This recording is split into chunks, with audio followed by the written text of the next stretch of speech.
Hi everyone, welcome to this week's question and answer video. You guys had lots of support on the last week's video, tons of likes, tons of questions, so I'm doing another one. That's how it works. Keep it coming. Please, if you can, keep liking the videos, keep asking questions, and they keep coming. It's up to you guys. You guys spoke, I heard. So there are lots of questions, so I'm going to try to get through these quickly. I try not to let these videos get really long. So I'll be pretty quick, pretty fast. If I miss you guys' questions, any of them, please ask me again. Thank you. Let's get right into them. And let's see, where are they? I think the first one is from Healing Family from California. Hello. No one had seen him as if he was hiding, but of course I found out he has a girlfriend. He's kind of hiding. That's all I knew about him. Well, a family friend ran into him, and boy, I will slowly share with you the insane things his fiance told our family friend, starting with ex-fiance told family friend that we were not together because I left him when he's the one that disappeared and discarded us. Can you please explain this?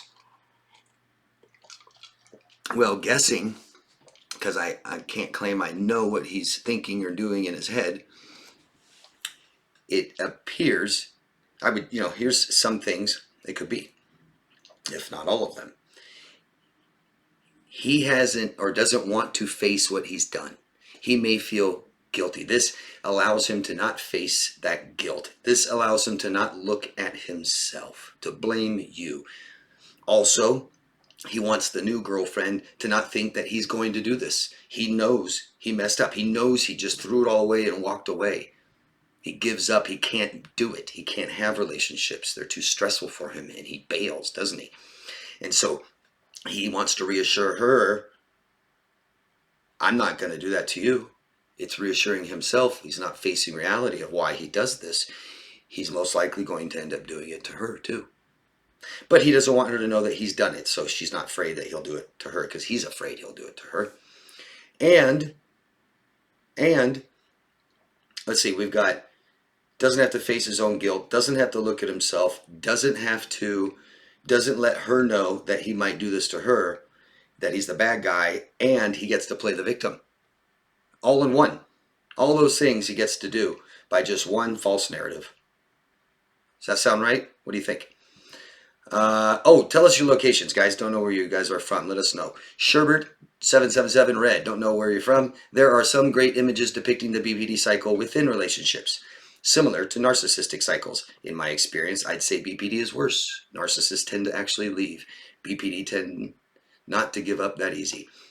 And we can't generalize mental illness at all. These are spectrum, all different brains, different behaviors, different reasons. And I can show you, I've seen it. There are sociopaths that are way easier to have relationships with than a borderline or a narcissist. I've seen narcissists that are just complete monster-like behaviors. I've seen borderlines that are pretty mellow.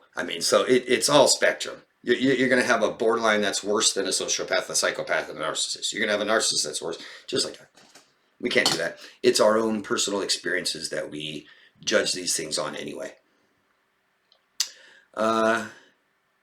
GMG Monaco 11. Let us know where you are next time. I love your content. There's no way I would have survived what I'm going through without it. Thank you.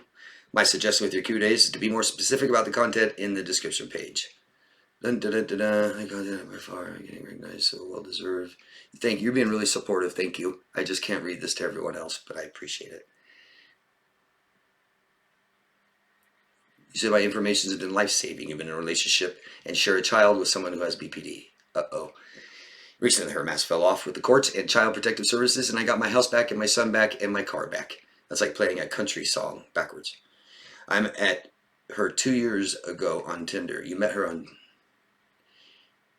That's what you're trying to say. I met her. I had no idea the significance of this diagnosis. I was put out of my house and luckily not arrested, though she tried with false accusations. And when that didn't work, she went to the family court, even though we're not married, and more false accusations. Nothing incredibly serious, but nonetheless, the family court granted her an ex parte order and had me out of the home I own and my car I own that she doesn't share one bill with either.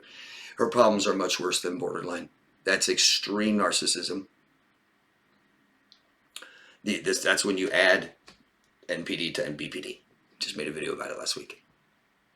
She had one of her episodes doing it online live stream, and luckily I was able to get back into my home and protect my son, and I'm still in the process of it all. Really thank you for your content. It's ridiculous. YouTube is not putting you at the top of the list for anything regarding BPD and or toxic relationships. I can't thank you enough. Thank you so much, and I'm glad this is getting better for you, it sounds like. Todd, don't worry if I'm let us know next time. Locations, everybody. My borderline fiance left because I started to withdraw. Uh-oh. Then she started the devaluation again by leaving for the 8th time in a year and a half. That becomes addictive. This time, because of my withdrawal, she moved all of her stuff out of my house. I have learned so much from your video, and I thank you so much. Thank you. I now get different text messages every 3 days where she is trying to establish a friendship and set up dates to get the last of her items, which are in the garage. I confronted her a little bit on a text message after she left, and she made some horrible threats about myself taking advantage of her financially because she has a disability. She then listed out all the things I need to pay her back for or else as a threat. I have since learned from watching your videos to not confront her as such. I've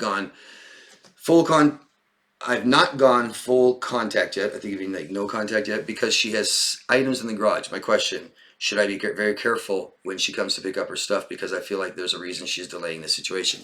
How should I handle the threats she has made so far even though she withdraws them by ceasing to talk about them?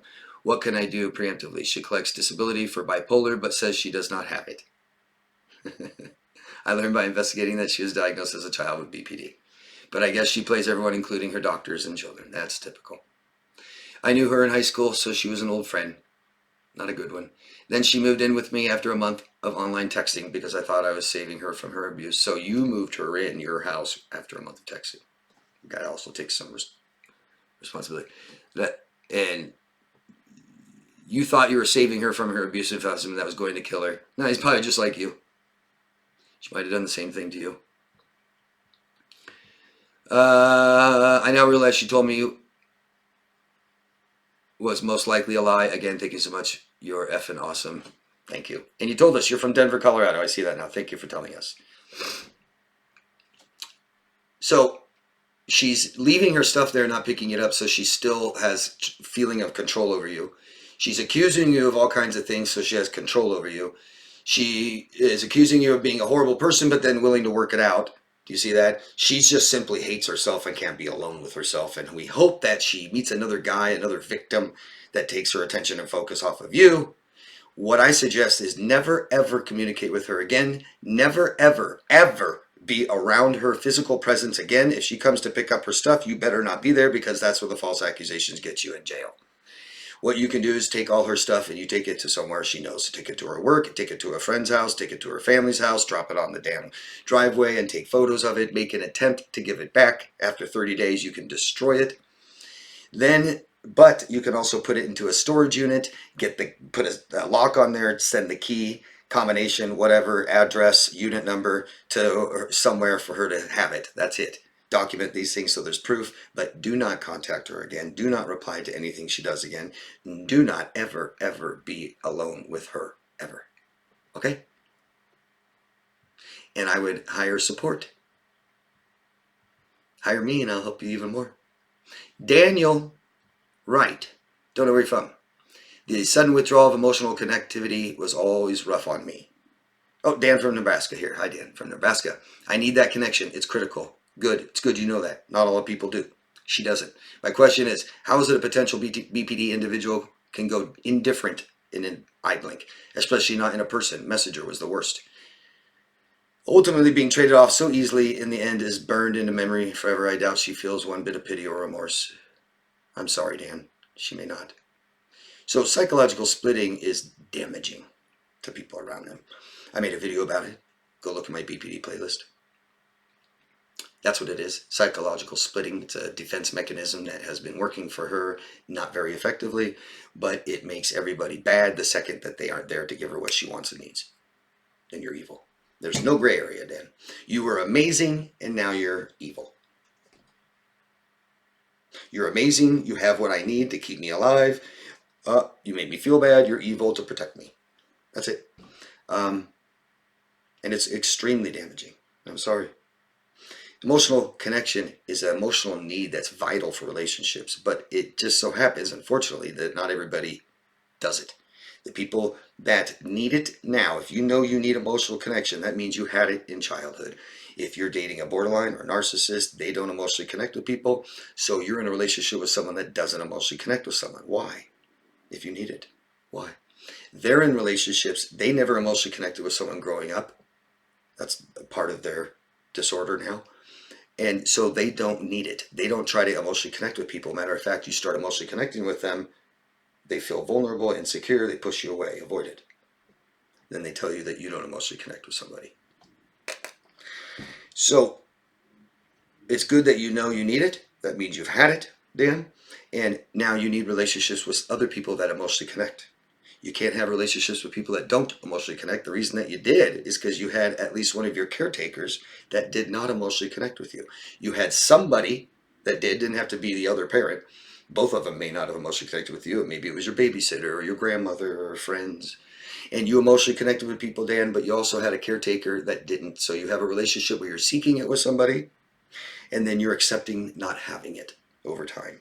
But eventually, you didn't. You realize from this relationship with someone who could not love you the way that you needed to be loved, Dan, you realized who you are more, and that you need this kind of connection with people. It's beautiful. Um, oh, and the reason they leave so easy is they aren't having emotional connection with you. There's no foundation structure of this relationship that's growing with meaning and purpose. They don't invest, they don't pay for things, or they don't really emotionally involve themselves with you in deep connections, and they don't take care of you and show energy and time and all these things that we give and sacrifice and compromise in relationships. They don't do any of it. Easy to walk away from when you've not invested anything. That's why. Um, Jonathan from Boston asks me, after a bunch of supportive stuff you said, thank you very much, Jonathan, how did you overcome your own ordeal of trauma with the little help you had during that time? Also, what inspired you to take upon this role of informing others to protect themselves and heal from traumas? I'm aware you went to school for psychology, I believe, and ultimately, why did you decide to certify yourself? Best wishes. Thanks for everything, David. Hopefully I'm a better economic situation. Thank you, Jonathan. So the first time I realized something was wrong with my relationships, maybe with me, that's what I was trying to find answers for. And this was a long time ago. This was in the 90s. No internet. Went to therapists. They had no idea what I was talking about. Went to doctors. What's wrong with me? Nothing. You're healthy, David. No, I'm not. I'm dying. Something's wrong. Got into another relationship for 10 years. Well, after that was over, so over 10 years ago, I finally found the help I needed. First, it just started with being healthy. I stopped dating altogether. I didn't know what the problem was, but I knew I couldn't do that anymore. And I just really discovered myself, soul searched, got healthy as I can from stopping addictions or just toxic behaviors, drinking, worked out, got in great shape, worked hard all the time. And then I discovered what was wrong with me. I had CPTSD, and that discovery was the biggest moment of my life, to be honest. I think I had CPTSD for 40 years. And healing myself forced me to help others. Especially over 10 years ago, there was so much crap out there, and there just wasn't enough help. All the people that make other videos like myself in this genre, niche, lots of great information, some really bad information, and I think a lot of I'm not trying to knock people down to elevate myself, but I've worked with and heard of so many different professionals that try to heal people with trauma, and the majority don't know how. And people are getting even more damaged in therapy, trying to get help, looking for help. The final solution for them is someone understands me, helps me, and unfortunately a lot of them don't. So I started doing this. That's it. Thanks for asking, Jonathan. Hi, David. Sammy from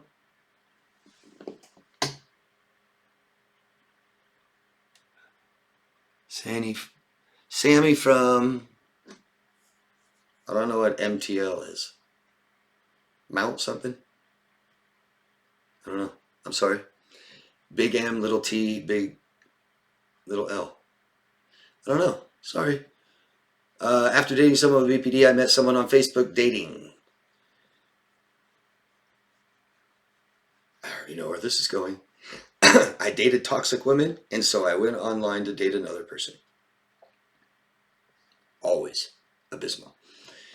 She mentioned she dated a man with MPD for 9 years. Of course she did. Been single for 2 since. Having dated someone with MPD a long time ago, we spoke about our experience.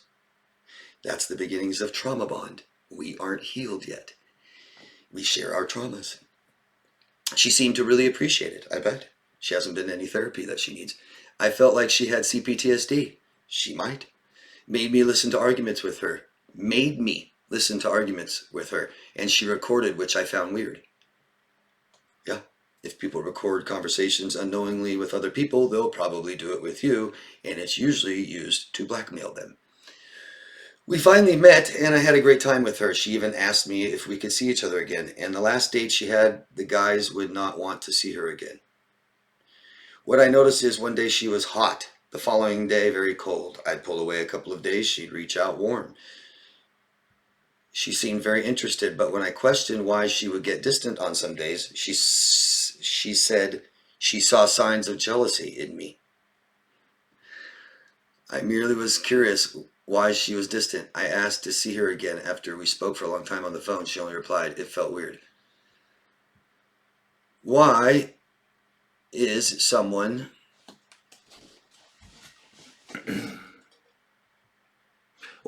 showing so much interest but avoiding seeing me? It brought memories with my BPD who would be like that when triggered. So I told her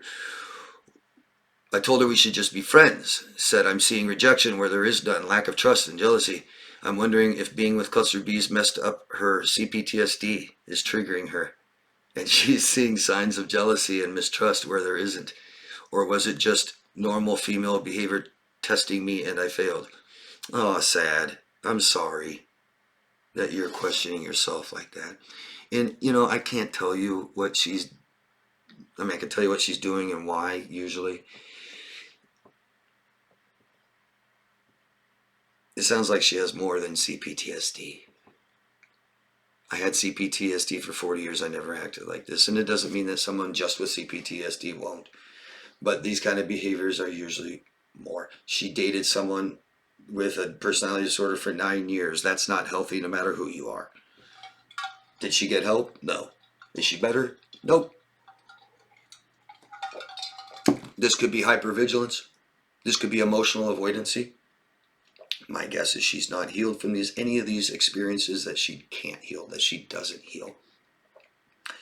That she's doing a lot of this on purpose to control you. These are games. There's natural chemistry between men and women when it comes to dating. And it might seem like games, but that's the way human beings are. You can watch other animals. You can watch pigeons and watch them go doo-doo-doo and turn around in a circle, doo-doo-doo, and all this stupid shit. And you're like, this is dumb. Well, it's part of the mating ritual. And we have mating rituals. And there is a little game that we kind of play. And we, it's different for men and women. And maybe I'll make a video about this if you guys want me to someday. But women must be enthused about you as you are about them. And when you start becoming more enthusiastic about them and you start contacting them more, texting them more, then they push you away. And it's a game. But it's important to us. And I can't tell you what she's doing exactly. She could be hypervigilant.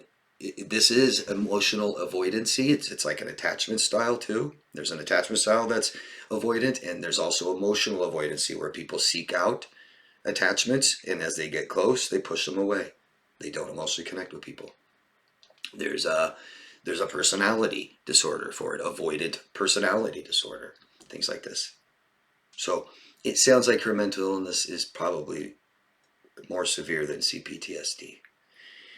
She certainly shouldn't be dating, and she's abusing people. This is things that people do to control others. She might be projecting the things that she's accusing you of is actually her, that she can't accept. And you brought it to surface. You made her look at herself and she went, oh, I hate myself. things like that. Keep asking questions though if you want to learn more, if you think I can help you more. Thanks. AJ from the East Bay Area, California. Hello, AJ. Is there any connection between all trauma experiences and the development enhancement of a photographic memory? Yes. So we all have different brains. We all have different trauma experiences, and we all react differently. And some of us tend to have this photographic memory or remember every single detail. And then some of us block it out, and it's a way for our brains to protect ourselves. Our brains will do whatever necessary. It'll do anything to protect us. If that means remember every detail of a traumatic experience so that we don't do it again, or if it means completely block it out. Okay? So yes, definite correlation. Makes you wonder about all people that have photographic memories, huh? Hey, David. Hi, David. I've been hanging on to a question that I've been wanting to ask. Stop hanging on to it. Let it go. What are your thoughts on dating a man who steals your phone and when you're out of the room then invites himself to read personal conversations between you and your adult child and everyone you associate with? It's absolute violation, not just of boundaries. Boundaries is how it feels. So I hope that you're going to tell me how that feels, because that's all that matters. Okay, but it's a violation of your privacy, of your peace, your relationships. These are human rights that he's violating of yours. My now ex has even admitted to me that I never did anything considered suspicious. Doesn't matter. That's not how we solve it. We only dated 4.5 months, but this guy violated any normal boundary the moment he had access to violate it. And not just boundaries. He later used the information he stole off my phone to repeat parts of it to the people who were on it. Jesus. Doing this when he would see them enter a grocery store. He sits for hours alone in his truck after we broke up. Anyway, I'm obviously against a boyfriend reading my private messages, and I've never cheated on anyone ever. Melody from Upper Michigan. Melody, never defend yourself again against something you never did. Don't need to say it. I don't need to tell you that I don't steal. Okay? And I believe you. Don't need to say it again. This was him, not you.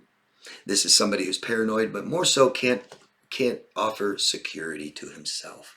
And when someone can't reassure themselves and meet their needs first, they can't have a relationship with someone else where they can meet their needs and other people can meet their needs.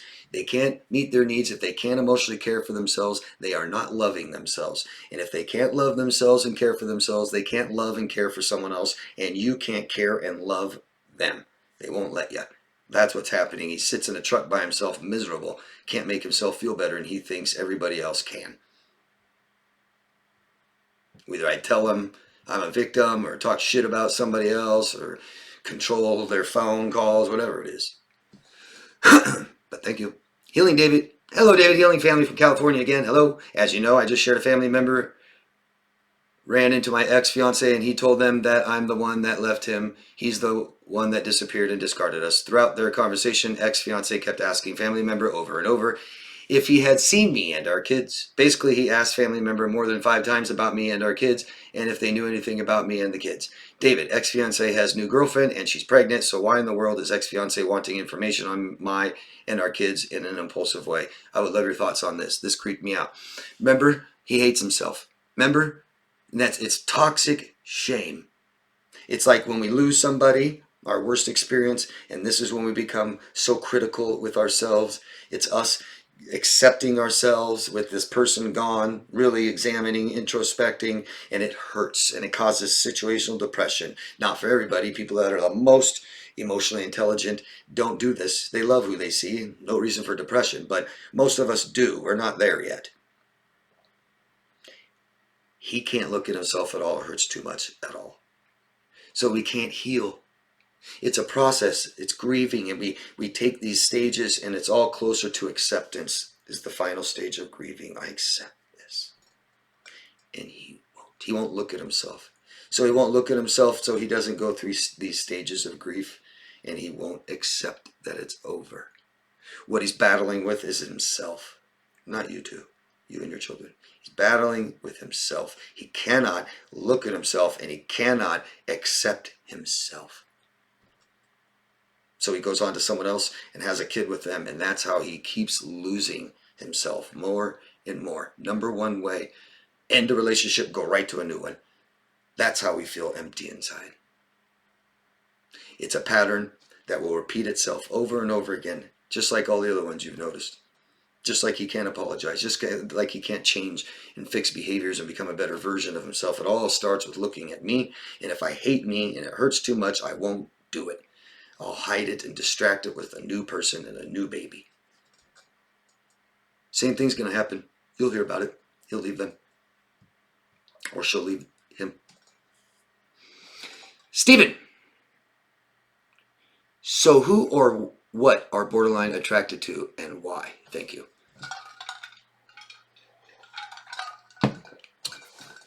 People who give and not take and can be controlled and have low self-worth and have been raised neglected. Have to.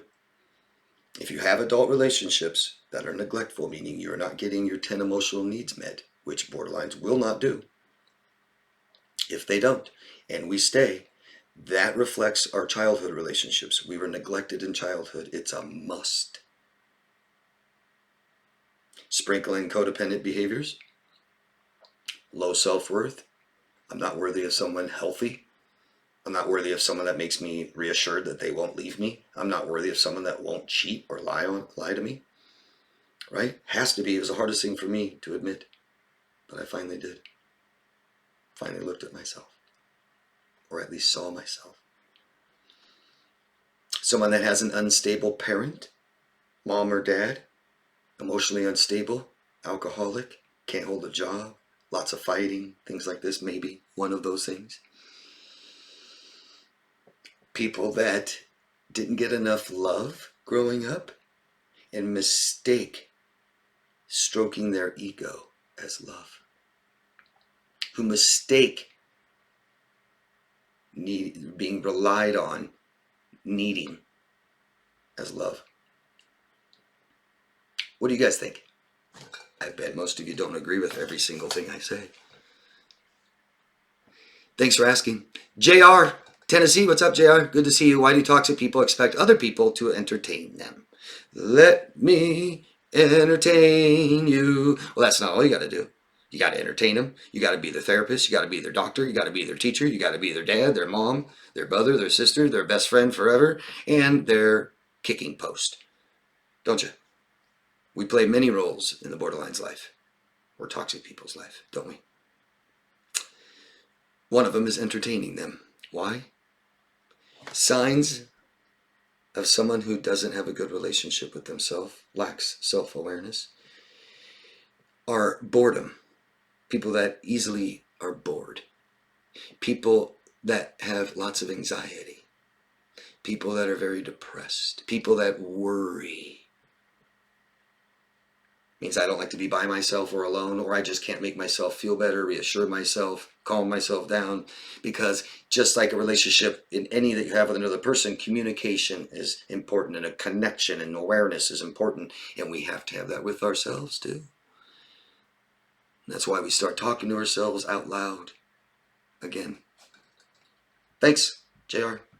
Rose from England says, how do I navigate this time? He was joking one minute, the next he ended the relationship. Being called manipulative, everything nasty you can think of. He said he will go once I can prove I have things in place to take over the property. What do I do until he goes? Rose, again, I am so sorry. I hope you have some courage to end this. Hire help. Please hire help. Please hire someone. Please. Make them pay for it. That's what you got to do. Rose, he's not going to leave.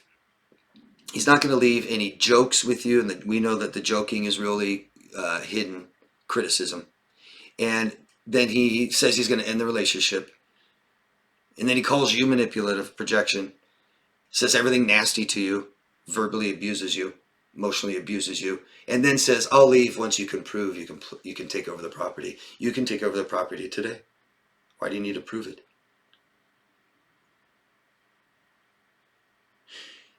He's not going to leave, Rose. You can wait as long as you want. You've already been waiting for years. Take some initiative. Start planning on leaving him. Make an escape plan. And only tell him when you leave, and tell him why. That's it. Rose, you've got to protect yourself. Financially, emotionally, physically. He's dangerous.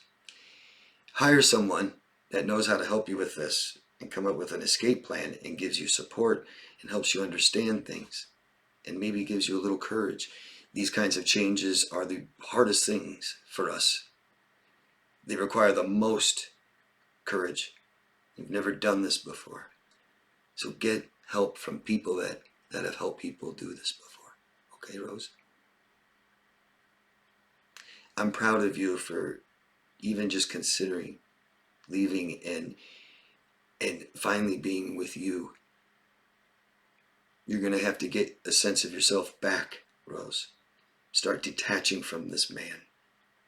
Start accepting that it's dysfunctional and it can't work, and stop trying to fix it. Fix your life, okay? This is the first sign I've seen from you, Rose, that you might be able to accept that it's over. Good luck. I'm here for you. Need a Lawyer says you have no emotional empathy. You have cognitive empathy. It's obvious. When you try to empathize, people are starting to see right through you. Cheers. Well, I'm not going to defend myself about having empathy. You can explain to me why I've made 1,500 videos in 10 years for free. Must be for attention, huh? No, this is normal people's reaction, or this is a typical reaction from abnormal people that don't like the things I say. They feel bad to them. Need a lawyer? What I say feels bad to you. I talk about toxic behaviors, and you feel like I'm talking about you. And you feel like a bad person. So you got to make me the bad person. That's it. They don't work. You can't bait me. I don't even know you. The people that I know can't even bait me. It won't work. But I understand. You can believe anything you want. That's okay. And I get it. I understand you. Thank you. Thank you, everybody. That's it. That's all the questions. How long was it? Over a half hour. Not bad. I thought it might be an hour. If I missed your questions, please keep asking me again. Appreciate the thumbs up. Keep them coming. That's what keeps these going. And subscribe to the channel. You can find me at daviddemars.com if you want coaching. Always love your first. Always love yourself first. Have a good week, guys. Bye.